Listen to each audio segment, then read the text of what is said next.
Hi students, this is Mrs. Pomisher. I'm going to go through a quick tutorial on how you can view your recognitions in Otus. If you're on your home page here, this is the first way. You should see your recognitions as part of your feed. You can see all the things that have been assigned to you, any posted assignments, but then you can also see some recognitions. So you may have to scroll a bit if it was in the past, but you'll see, like for example here, you were assigned a recognition. And what for? Participating positively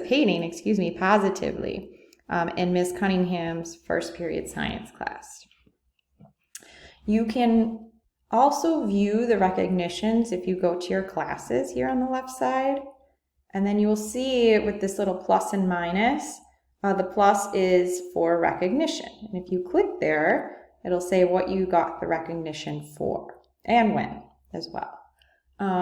Those are the two ways that you can identify the recognitions you're getting in via Otus. As always, if you have any questions, please let your teachers know, and we will work with you to get those answers. Thank you again, and keep up the good work.